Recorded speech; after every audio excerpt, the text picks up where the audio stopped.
හරියට නිකන් කරන් ජොහාගේ මූවී එකක ස්ලෝම ෂොට් එකක ඉන්නවා වගේ මට දැනුනේ.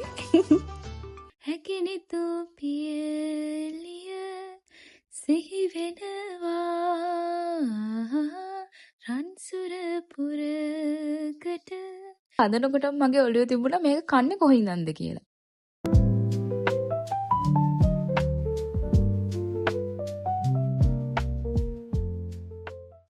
කලින් දවසේ රැට කාලා කන්නේ කියලා කපු පඹ ගෙඩිය මල්ලි කිව්වා ඇඹුලයි කියලා. ඉතින් මම ඒක වහලා තියලා උදේට අච්චාරුවක් දාන්න කියලා හිතුවා. ඔයාට කියන්න මම මේ අච්චාරුවක් කන්නේ අවුරුදු 7-8කින් විතර පස්සේ. ඒකත් මං හදපු එක.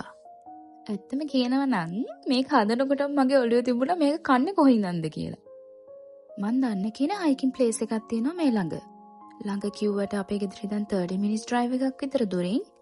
ඉතින් අපේ ගෙදරට කවුරු හරි හදිස්සියෙම ආවොත් කොයි හරි යමුද ළඟ කොයි හරි තියනවද කියලා අපි යන්නේ ඉතින් ඔතනට තමයි හවසට. අපි දැන් දෙතුන් පාරක් ඒ වගේ ගිහින් තියෙනවා. අපේ තාත්තත් ගිය පාර ආවම එකගෙන යන්න ගියා. හැබැයි කඳු මුදුනට යන්න උන්නේ නැහැ. මොකද අපේ මල්ලි කිව්වා එයාගේ කකුල් රිදෙනවා කියලා.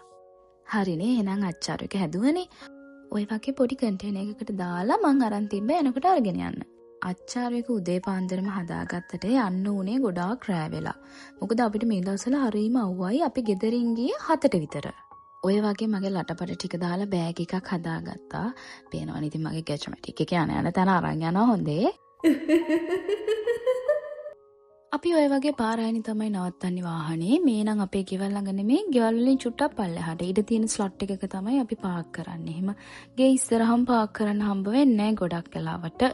මං ඒ වගේ සන් කිස්ට් වෙලා යනකොට ඔන්න මේක වන් වේ එකක් මට ලසිත කිව්වා මේ බලන්න මූණට මේනවා ස්කූටර් එකක් කියලා.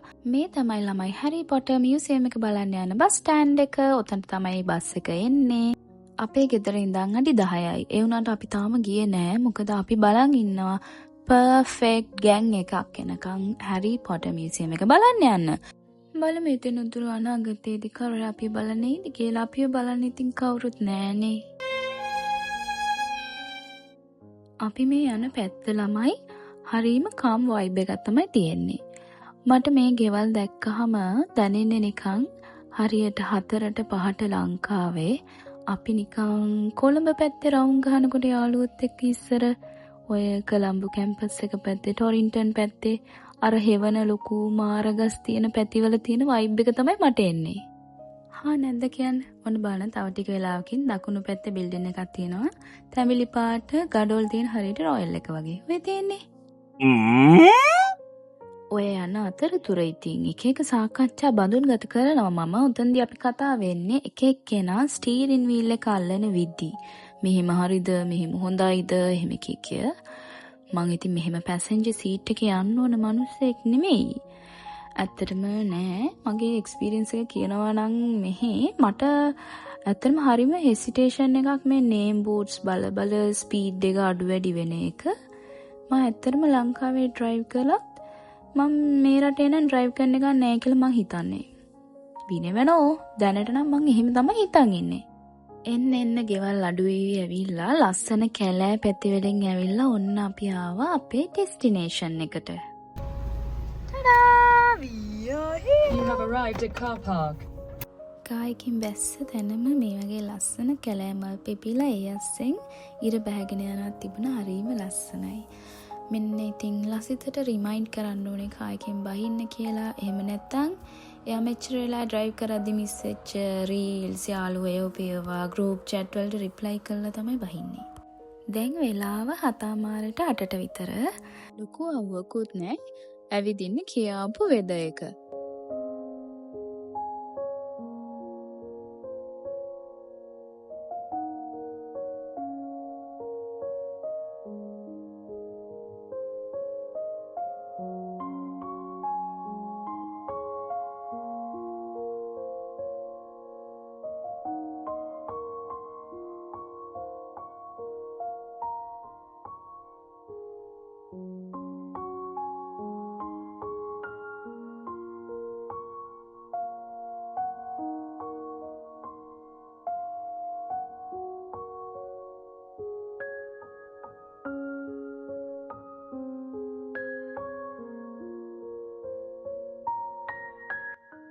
මෙතන ලස්සන බලන්නකෝ.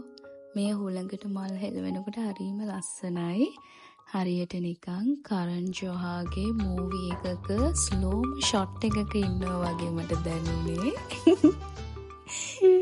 අර හුළඟට මල් හෙලවෙනකොට නිකන් මූවි සෙටප් එකක් වගේ හරිම ලස්සනයි. ඊටත් ගෝල්ඩන් නවය එකේ අපි ගියේ. මාරම ලස්සනයි. අවරට නොයනා හිරු දෙක හඬනා හිරු රැස්සගවුවා ඉන්නද කියලා කඳුලක් නැව්වා ඉන්නට මාමගේ මුවද වදතුනා. දැන් ලස්සන බල ඉඳලා අපි පිටත් වෙන්න යන්නේ අපේ හයික් එකට. දැක්කනේ ද ෆැමිලි එකක් එතන ෆොටෝෂූට් එකක් කරනවා. හරිම ලස්සනයි. ඒගොල්ලන් බ්‍රවුන් ෂේඩ් එකක් ඇඳලා ඒ ගෝල්ඩන් නවය එකේ හරිම ලස්සනයි. ඒ ප්ලේස් එකේ ෆොටෝස් ගන්නවා. අපි ඉතින් වැඩි වීඩියෝ කරන්න ගියේ නෑ නිසා එතන චූටි පපෙකුත් හිටියා. ඒ අතරතුර දැක්ක නේද මං zoom කරලා පෙන්නපු සිංහයා. ඒක තිබුණා අපි ආපුම තැන මැප් එකේ. ඒක තමයි අපි දැකපු ෆර්ස්ට් ලෑන්ඩ්මාර්ක් එක. ඊට පස්සේ දිගටම අපි මේ පාත් එකේ ඇවිදගෙන ගියා. ඔය ඈතින් පේන්නේ අපි යන්න ඕන අපේ සමිට් එක. මේ බලන්න මම දැන් zoom කරලා පෙන්නන්නම්. කඳු මුදුනේම ඉන්නව මිනිස්සු 4 දෙනෙක්. ඉතින් සන්සෙට් එක තිබ්බේ 9:00ට විතර.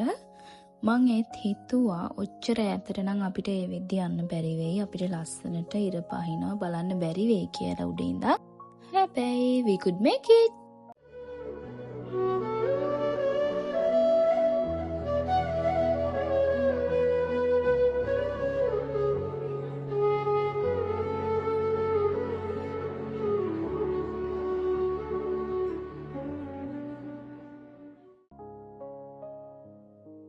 මෙතනින් එහාට එන ටික පුදුම තරම් ලස්සනයි.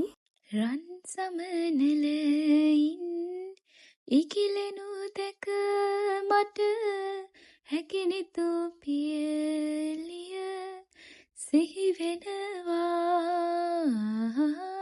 රන් සුරපුරකට මා කැඳවන්නට රම්‍යා ගැන සිතුවිලි එනවා.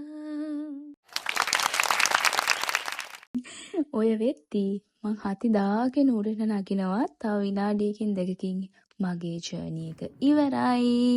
ඊළඟ බහින්නක් තියෙනවා. අම්මා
මට දැන් වොයිස් කරද්දි හිතුනේ අනේ මේ වීව් එක අපේ ගෙවල් ළඟනේ තියෙන්නේ කියලා. සමහර වෙලාවට අපි ගොඩාක් දුර ගිහිල්ලා බලන්න යන තැන්වලවත් මෙච්චර ලස්සන වීව් එකක් මම දැකලා නැහැ. මට නම් යාළුවෝ කට්ටියක් එක්ක පැය ගාණක් වුණත් කයියක් ගහගෙන ඉන්න පුළුවන් මේ වගේ තැනක ඉන්නවනම්. ඉතින් මෙතන තමයි මං කන්න ආවේ මගේ අච්චාරු එක. අපිට මෙතනට හොඳට අර වගේ ෆීල්ඩ්ස් පේනවා.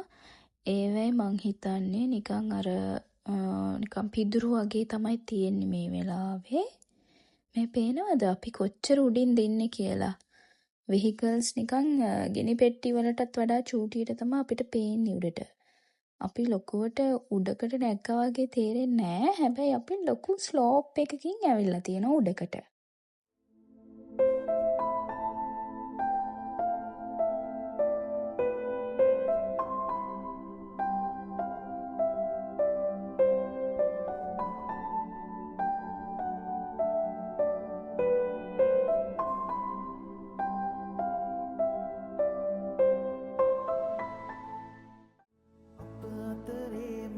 සසරේ සිතලං වේවා නොසැලී හමු වේවා